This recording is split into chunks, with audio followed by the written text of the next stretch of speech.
Welcome everybody to the Oxford Energy Network seminar. My name is Tina Forsyth. I'm the academic convener of the network, and these are weekly seminars that we hold during term time for those of you if this is new to you. Before introducing today's speaker, I'm just going to mention who we've got coming next week, which will be the same time, the same place. So next week we've got Doug Parr, who is the Chief Scientist at Greenpeace, and he's going to be talking about delivering 100% renewable energy system for the UK. I think probably some synergies with what you're talking about today. Right, so today's speaker is Henry Levers, who's Director of Commercial and Projects for, I'm not sure how you say, SNRG or Synergy? Synergy. And he's been delivering sustainable energy projects for 18 years in consultancy and industry. He started off at Cambridge studying science. Yeah, exactly. So he was saying it's quite familiar coming back here, which is nice. And now he's pioneering MicroGrid startup with Synergy. And I noticed on his biography so that you're working for Harwell Science and Innovation campus, delivering a microgrid there, which is quite exciting for me because that's where I started my working life in Hang 7, which I don't think had a microgrid at that time. So it'll be really interesting to hear what you've got to say. The floor is yours. Thank you. Good afternoon, good evening, everybody.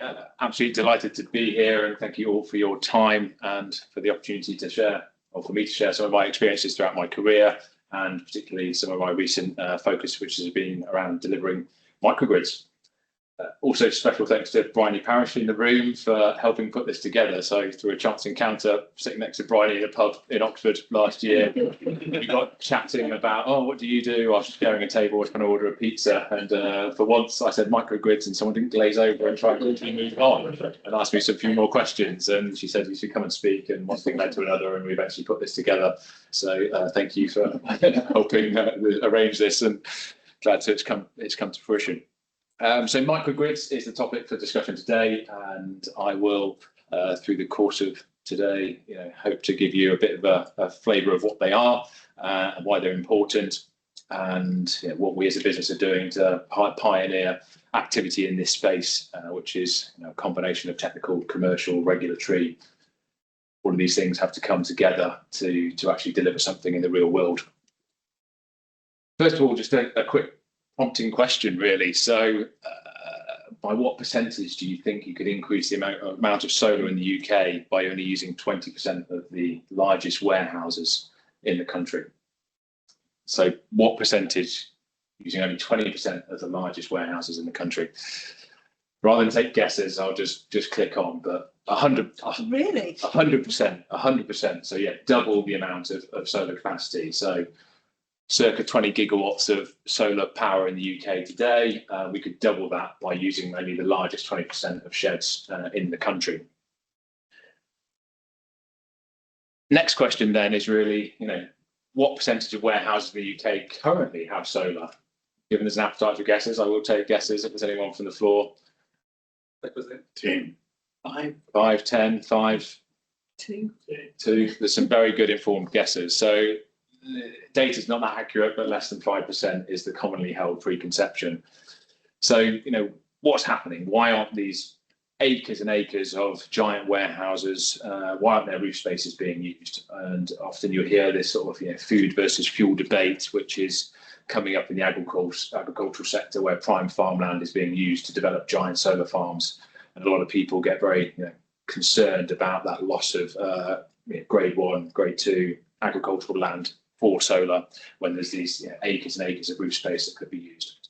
And that comes down to some of these sort of institutional barriers within the way that grid opportunities to connect to the grid work, and also just real estate norms for landlords renting buildings to tenants who might only be there for 10 years, who aren't that motivated to necessarily invest in renewables when they might be moving on or haven't got that security because they don't own that property.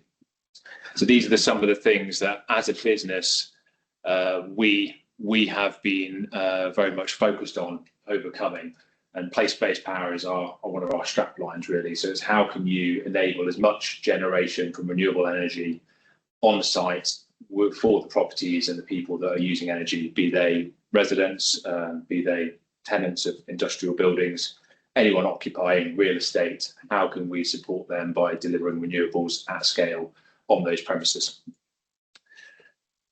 So one of the things that I always think is just interesting when talking to a forum such as this, particularly if there's people sort of at the earlier stages of their academic or commercial careers, is sharing some insight in terms of my journey as well. So just in terms of my background and story, so originally I was born and raised on a sort of small farm in North Nottinghamshire, which is where I sort of gathered a keen interest in the environment, in sustainability, things that were affecting the world around me and the world at scale. And that led me to go and study geography at Cambridge, where I was fortunate enough to be immersed in a department that was very focused on climate change and a lot of the research that went into the IPCC report, which came out in 2007. So I've been studying a lot of the science behind that in terms of how people were correlating ocean data, glacial data from the ice caps, looking at dendrochronology records. So joining all this information together to collectively prove with the weight of the scientific community behind it that climate change was real. And that was quite sort of a inspiration for me to want to forge my career in doing something that was making a difference. But initially I went off into strategy consulting, so I recognised that I had an interest in business and how do you get things done in the real world. So getting some exposure outside of my sort of rural farming bubble of going off to London, which was a new and novel experience for me, and being fortunate enough to sit around sort of the tables with senior leaders of large businesses and realise that they are just people really like you and me, and they aren't always experts in their field, whilst they might be in power. Very quickly they've got challenges or problems they want to solve, and within a few months of doing research in a particular area of a problem, you could add real value to them in terms of making and informing the decisions that they were doing, which is great experience for me. And thinking about how do you launch businesses in new sectors, etc. But London wasn't really for me. I wanted to get back into the renewable space, and from some of my sort of farming network, there was a thing called the feed-in tariff, which was a subsidy regime for stimulating people within business to invest in renewables. So I got heavily involved in setting up a consultancy, helping landowners who wanted to build their own medium-sized wind, medium-sized solar assets, and do everything that was required to get planning permissions, grid connections, find someone to build it, raise finance from banks. This myriad of different things that you have to do to go from a concept to an operational asset that's actually delivering carbon savings and energy savings. That then led me to get involved with Imerys, which is a name that you might not know, but it's a global mining and minerals company that's listed on the French Stock Exchange.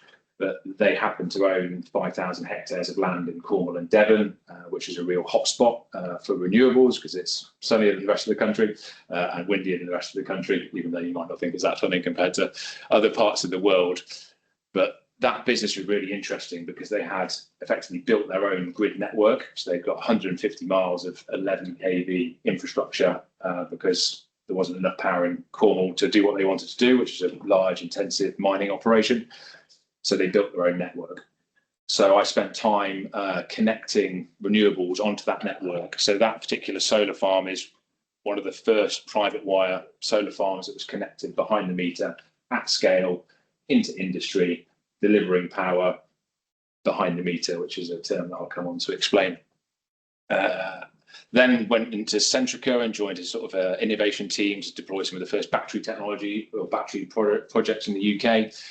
Which was overcoming lots of questions of how effective they are and fire regulations and all of these things. So I've enjoyed being at the forefront of sort of the new technologies that are coming to market. And off the back of that, that then led me to another project called the Local Energy Market, which was a project in Cornwall, which was looking at how do you integrate renewables on a system level across like a county to help them overcome grid constraints.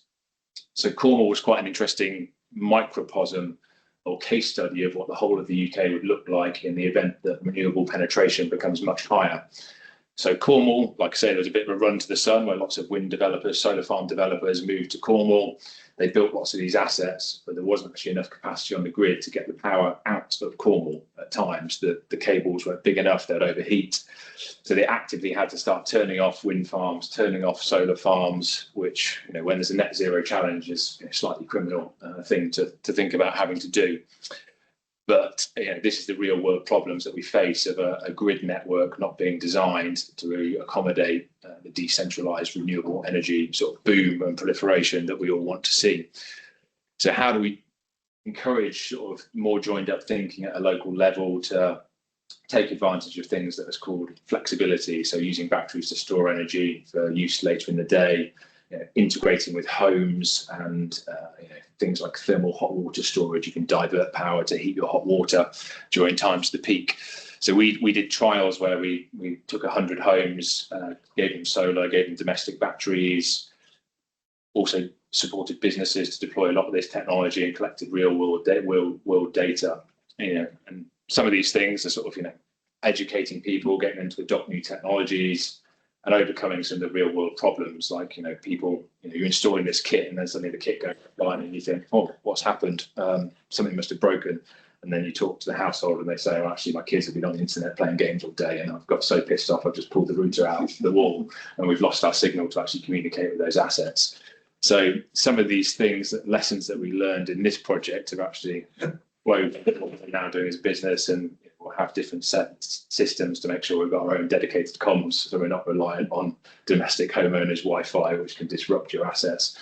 So these are some of the practical realities of doing stuff in the real world rather than just doing it on a theoretical basis that is really, really valuable.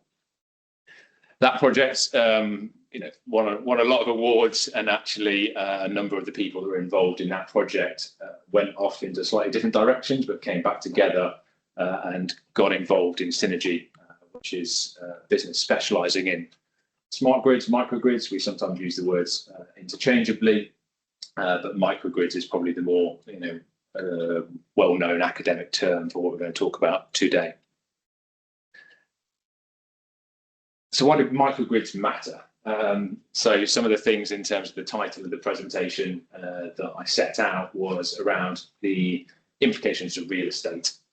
So by real estate, I just mean property.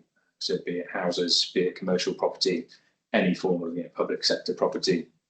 Everyone is facing higher energy costs, and that's become more apparent. Just define what you mean by a microgrid or a smart grid. Is it always behind the meter, or is it? I'll come on to it, that's all right. So in terms of the problems that we solve, first and foremost, so increasing energy costs, so everyone's focus on energy has gone up significantly with some of the recent energy price spikes linked to obviously war and conflict. That's putting pressure from multiple directions in the market. So tenants, particularly in the commercial sector, often people are renting property, they'll want to get the lowest cost of energy for the properties that they're renting. Landlords historically haven't been that fussed about renewable energy. They've kind of used it as a bit of a tick box. They'll do whatever they need to do to get through their planning, put some token panels on, but that's really about it. They're not paying the energy bills, the tenants are, which means they've not been that interested. However, some of the institutional money now in terms of the ESG, environmental social governance agenda, is recognising the value of cleaner, greener, higher performing property.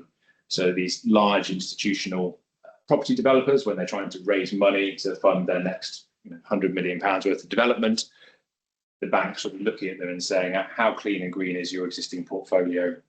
And they'll give them slightly cheaper interest rates if they have got better, cleaner performance.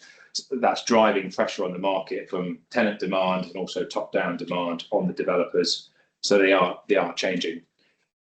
Developers are also increasingly facing grid connection barriers. So what I mean by that is they might have a parcel of land that they think is great. I want to build a load of homes or a load of sheds on this piece of land on the edge of a town, great in motorway connectivity, get it through planning. Now I'm going to apply for the DNO, the district network operator, to try and get a grid connection.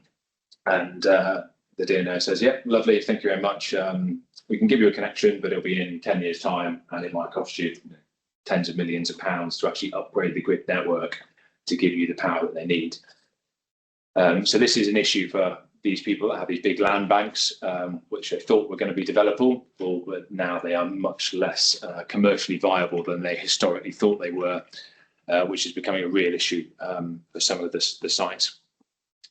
Developers are also facing higher capital costs, so integrating some of this technology, whilst it does deliver savings over the long term, it does cost money to invest in at the start, and some of these different house builders, for example, under pressure in terms of margins being eroded, linked to sort of material costs, labour costs, etc., etc. So seeing further costs from renewables going into this, their homes and being regulated, some of the house builders are very unscrupulous and we would happily kick the can down the road in terms of regulation and say, yeah, we'll do that later, even though the tenant's going to end up paying more.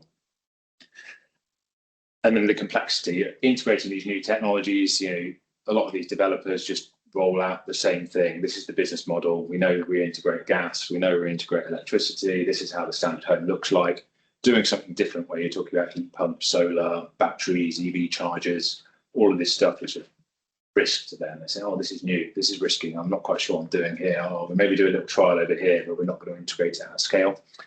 So these are some of the things that we fundamentally sort of recognise with the industry and set up ourselves as a business to try and tackle. Just to highlight a couple of these points, so energy costs and sort of trends in terms of energy costs. So this is often what it comes down to, where we're trying to sort of convince a client to work with us to say how we can sort of insulate them from some of this sort of future price rises. So UK electricity price over 500% increase over the last 20 years, with an average of 10.5% per annum. Obviously, predictions around what's going to happen for the future as you integrate more renewables. People always say, well, renewables are lower cost, so surely this, the price might come down slightly. But what people don't realise often is that when you're buying electricity in the marketplace, your electricity is actually made up of a combination of things, and the wholesale electricity price will often only be 35 to 40% of your electricity cost. So everything else on the, thank you, clicked on too far. So in this pie chart, so the green represents the cost of producing electricity, whereas the grey,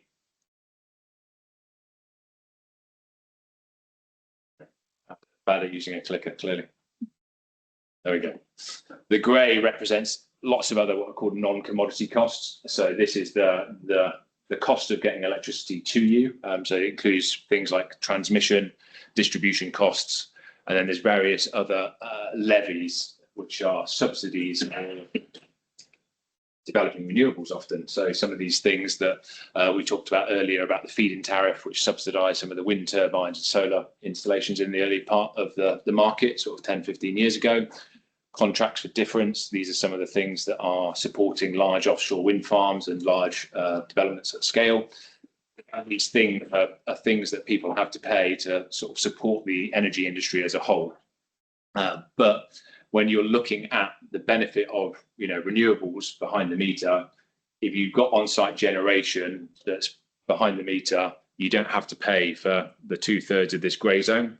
You avoid all of these distribution and transmission costs because the generation sits behind the meter. So when we're talking about smart grids, which are one of the things developers are looking at, so clients looking at investing in renewables on a site, there's almost like this triangle, three factors which come into play for them. There's a high investment cost, so I want to develop a renewable project. They might be looking at investing tens of millions of pounds. To make that renewable investment viable, firstly, you need a grid connection. So often people say, look, I want to decarbonise, I've got a big site, I would love to cover it with renewables. But even to put in generation onto a site, you have to apply to the DNO. And sometimes the DNO might have issues with absorbing any new generation onto that site. So you might not be able to even invest the money you want to invest because you can't get a grid connection, or you have to design your grid connection in a certain way to make sure that none of your renewables will spill onto the network and potentially cause issues. There's also long-term operational complexity. So if you invest a load of money upfront to actually deliver the business case and the investment case to maximize your returns, historically you used to get nice payments for the subsidies, but if they've sort of drifted away now, and really you've got to make sure that you're using as much of that power locally to offset imported costs as far as possible. So to unlock the full value of delivering renewables, there's increasing complexity in the market that wasn't as prevalent a number of years ago, where things were just subsidy driven, whereas now it's slightly harder to get a grid connection and to make sure you sweat that asset as hard as you possibly can. So one of the things we often find is we'll talk to companies and say, look, we can come and support you by funding renewables and operating them and optimizing them. And they say, great, we like the idea of investing in renewables, but we're sort of big enough and astute enough to go and think about doing this ourselves. They'll go away and then they'll talk to various consultants, get their head around the business plan and think, oh, maybe this is something we could do ourselves. But increasingly, as they get into the minutiae of the finer detail of that, they realise there's quite a lot of complexity and overhead that they would have to bring into their business to make sure that they operate that asset as efficiently as possible to deliver their investment returns. And quite a lot of times they actually come back to the likes of ourselves and say, actually, we've realised we want a specialist partner who does this day in, day out, rather than having to build that resource in-house.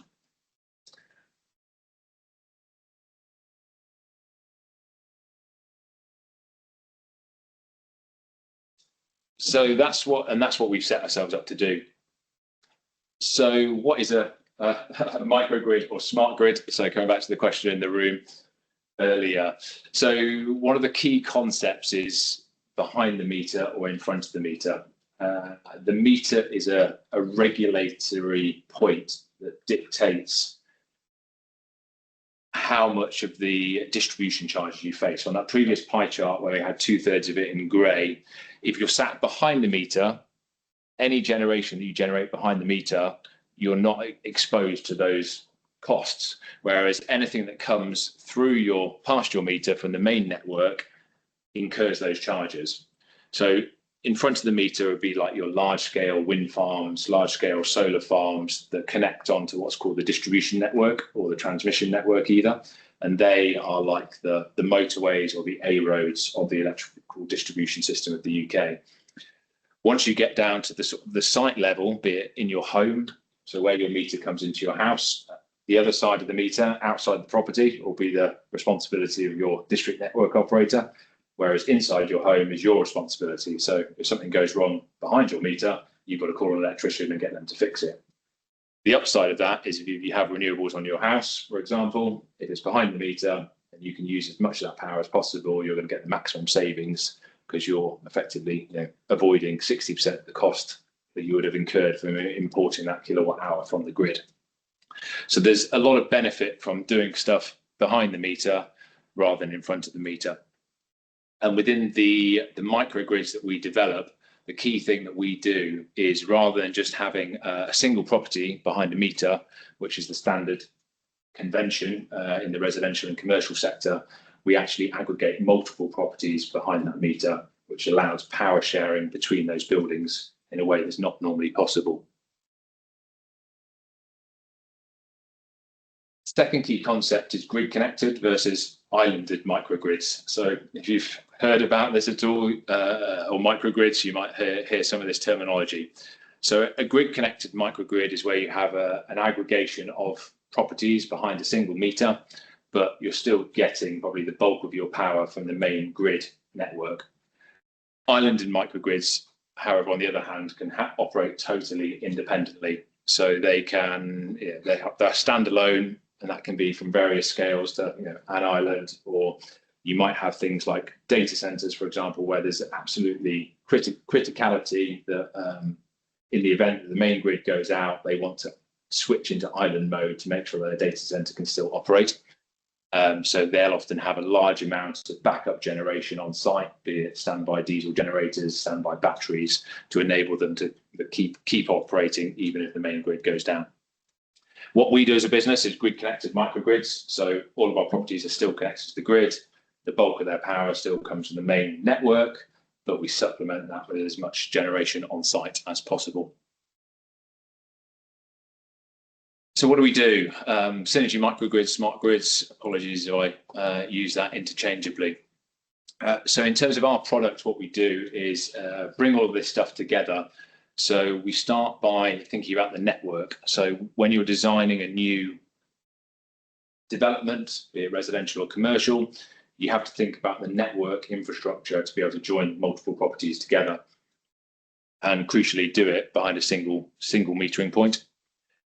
We then look at, how do we deploy renewables across the whole of that estate as efficiently as possible? A good example is in residential. So you might have a development of 200 homes. 10% of those homes might have been designed in a way where their orientation is rubbish for solar panels. If you design the network in the right way and the metering point in the right way, with a microgrid, you can have renewables on all of the optimum roofs across that estate, but discount the really, the poor performing ones, but share the power in a way within that community so everyone gets equal access to the renewable energy that's generated.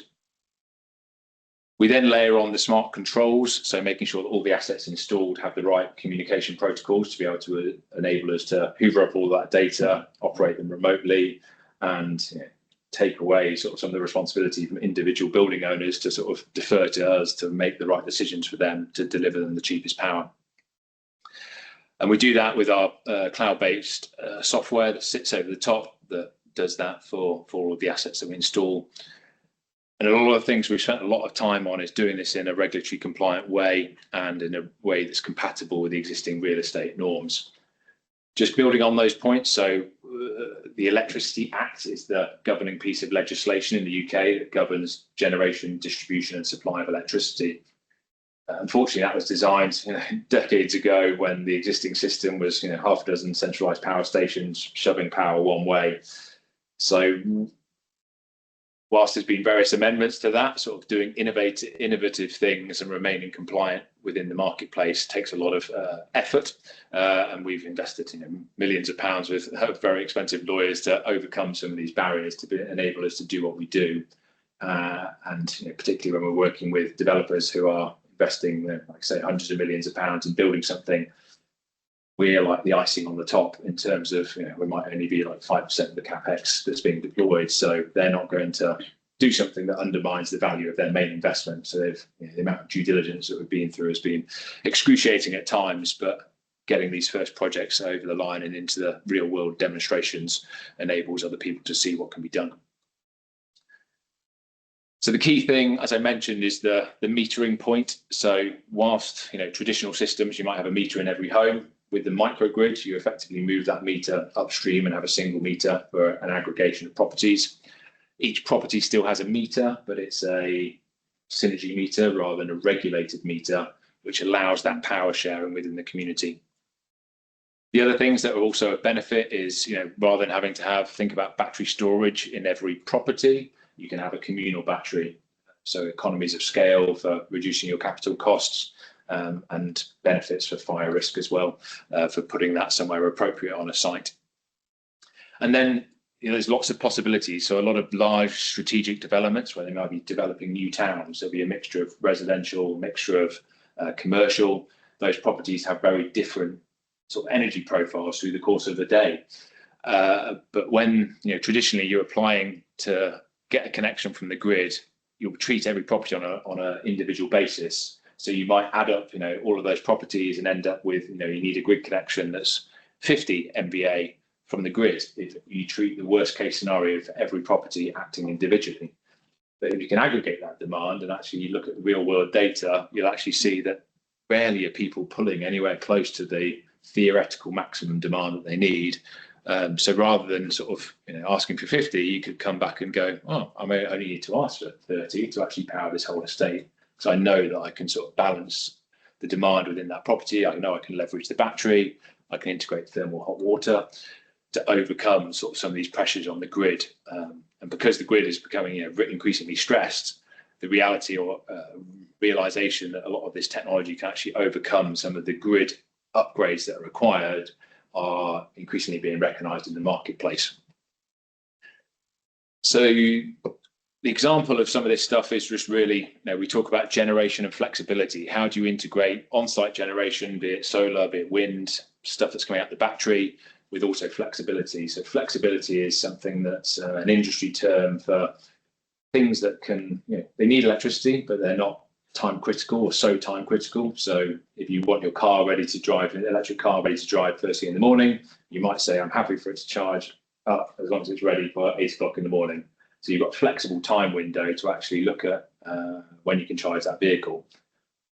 By knowing that and understanding that through it, recognizing consumer patterns or behaviors, or just asking people to actually select an option for how they want their vehicle to be charged or how they want their home to be heated, you can play tunes with people's demand at scale, which is what the microgrid and setting everything up at the point of build allows us to do.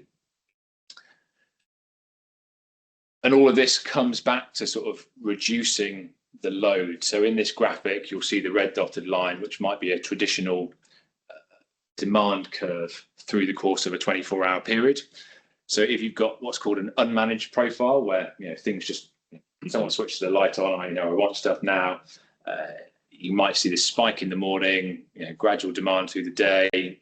Different load curves have different shapes depending on occupancy, types of buildings, use, etc. But some of the things that we can do is actually then reduce that. So the light blue and the purple is actually saying if you manage that load, so how do we manage it? So things that we can use are the battery, things that we can use are like timing your EV. Got solar generation, which is the yellow coming in during the course of the day. So we can use that behind the meter generation to bring that demand from the grid down. Thermal storage, so during the course of the night you could store, charge up your hot water tank while it's like cheaper prices during the course of the evening, and then use that to feed your shower in the morning for people using that property rather than using the electric shower, which is going to lead to a big spike on stuff coming from the grid. So there's lots of opportunities to manage a building level, but aggregating that at scale allows you to do even more to reduce the amount of demand that you need from the grid. All of this is sort of hoovered up through our sort of, behind the scenes software. So I won't profess to be an expert. There's lots of software people in the room who wants to ask very detailed questions around this, but things I've touched on is all about aggregation of data, looking at things in real time, understanding weather patterns, how's that going to change predicted usage, how can you prepare for some of these events? So, sports event, for example, is the classic case study where lots of people are going to switch the kettle on. You can do things in advance of these things that are relatively predictable with weather events or social events to actually prepare yourself by charging, say, your thermal store, charging your battery, doing things, charging everyone's EVs while everyone's watching the football match rather than trying to, do it while everyone's after the game. So all of these things are things that we can build that data set and increasingly optimize the sites that we manage. So where have we been doing this? As a business, we've been operational for the last 8 years since it was originally founded. I joined the business through 2022, just as we sort of managed to secure a significant amount of more funding from a private equity backer. And we now service sort of 4 key sectors. So we started in residential sector, where we had one apartment block with 12 homes, and then we've got 12 homes in a place called Hook Norton, which is a village that some of you may know. It's got a very good brewery as well, which is a good place to go. So that was one of our pioneering projects of the amount of work that went into this 12 homes to overcome some of these regulatory and commercial barriers to getting that first project done sort of belies the sort of relatively small number, but it's allowed us to actually sort of build on our profile. So we've got 200 homes that are now being built in Birmingham, some of which are occupied. We've also got 1,500 homes in Chelmsford, and we've recently signed last year the largest new garden community in Kent, which is 8,500 homes and includes 5 million square foot of industrial and commercial space as well. Through that journey, we built that expertise on the regs, the control and metering. We then leveraged that in the industrial and commercial retrofit sector. So looking at existing buildings that we could decarbonise in the most effective way. So some of these buildings, for example, faced grid constraints. So Morelli, a tire manufacturer up in Sunderland, massive warehousing complex. They wanted to decarbonise. They applied to the grid, and the grid said, no, we've got export constraints. You can only put probably a megawatt on the roof of those buildings. Because of what we could do with our advanced control systems for managing that, we managed to get 2.5 megawatts on that same premises, whereas other installers were looking at it and saying, we can only get 1. But through collaboration with the DNO, proving we've got the right export limitation devices, we've been enabled over 150% more renewables on that site. And then I'll touch on some of these in more detail, but new build campuses. So Harwell, we're working with them to develop microgrids. They faced some particular barriers to their ambitions. So they wanted to expand their site, but because they couldn't get enough capacity from the grid, they're potentially having to wait 10 years before they could actually build any more buildings on that campus.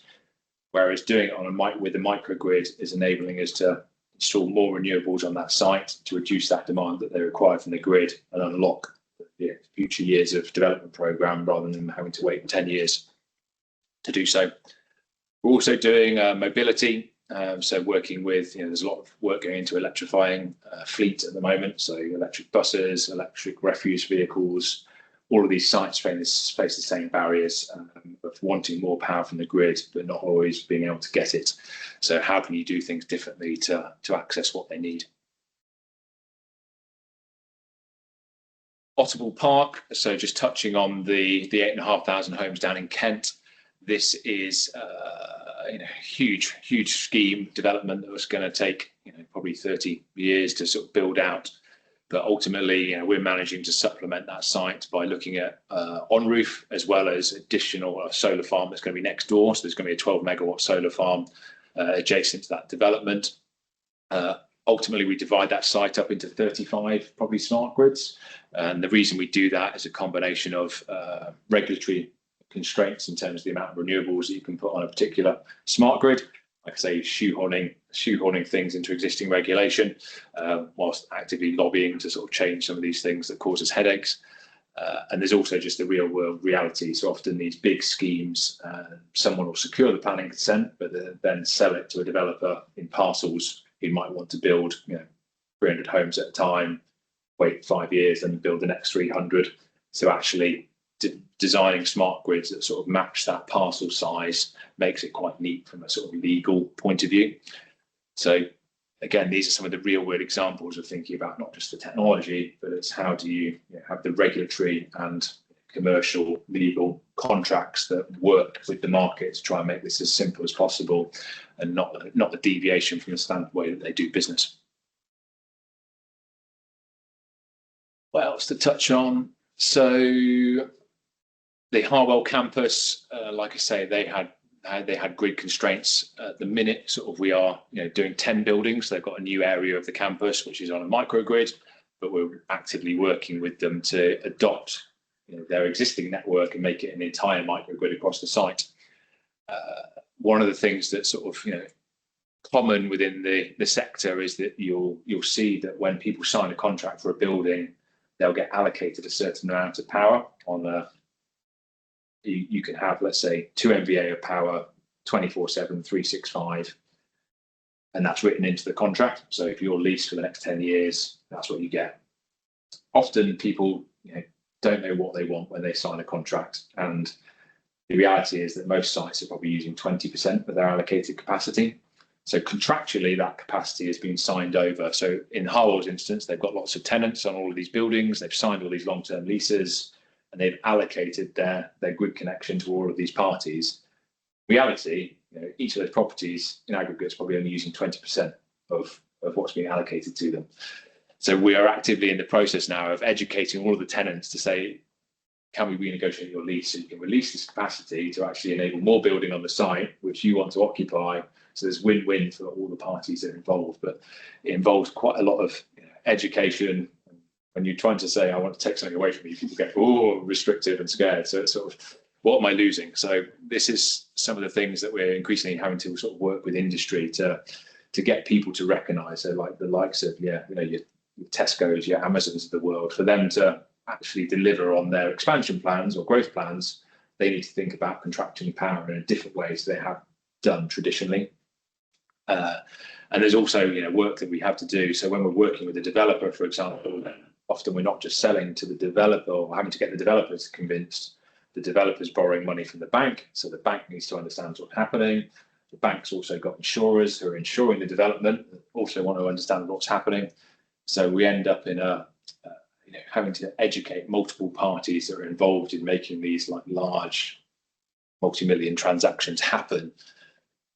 But once you get over that hurdle of this becoming sort of the market norm and people recognizing the benefits, which is what we hope is going to happen, more and more people will start adopting these technologies and won't perceive it as something that's new and risky. It will be, this is fundamentally going to save us money and enable us to develop more sites across the country to meet sort of the government's aspirations. Morelli I touched on, so this was the tyre manufacturer. So I think I covered this in detail, but really, some of these sites that are have grown embryonically. So the campus here at Oxford is probably a good example. All these different buildings that have developed over the years leads to quite a complex sort of real estate, like legal and electricity network that makes doing things at scale for renewables and making sure lots of different renewables across different buildings can talk to each other in real time and not exceed the limits that are set by the network operator for what you can do at any point in time. It's quite challenging, but that's what we specialise in doing. So dealing with complex sites where there might be half a dozen of buildings is relatively simple for us, whereas it might be complex for others because we're used to dealing with thousands of properties when we're dealing with residential.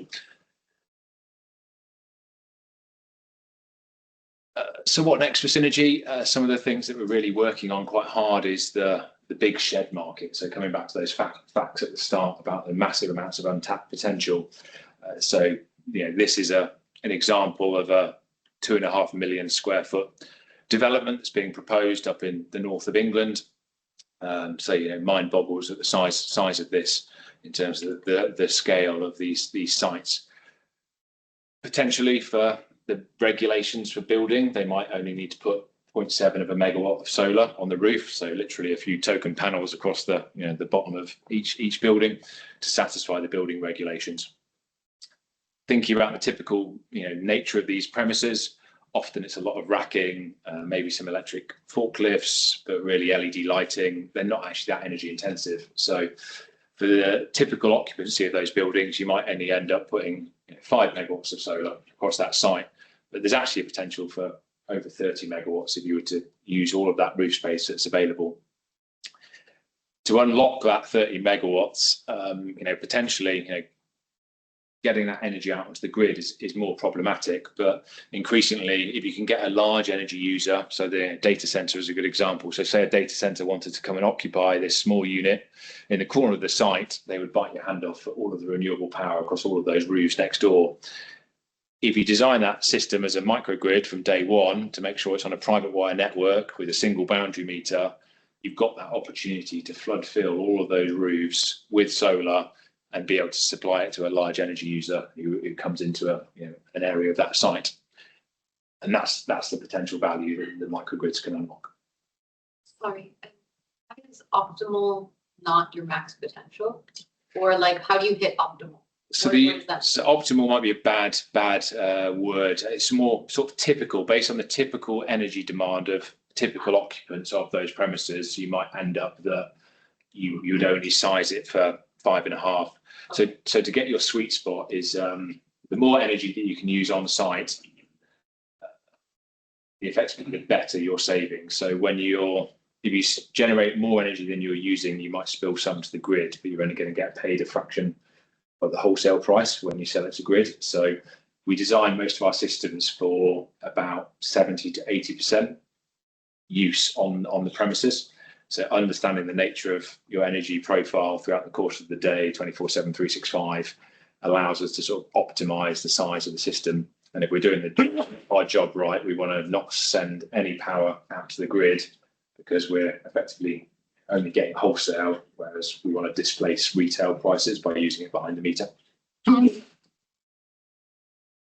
So, who funds the solar panels in that sort of situation? Is it funded by the developer or is it funded by a specialist institution? So we as an organisation are backed with a funding package. So for everyone that we work with, we will say, look, we can fund the on-site renewables for the schemes, which is all the examples that I've shown here today. We have funded those, and we will be the long-term owner and operator of those assets. There are different options though. So for some developers, they want to invest in the solar, but they recognise the value of what the microgrid can do in the communal battery and the specialist optimisation.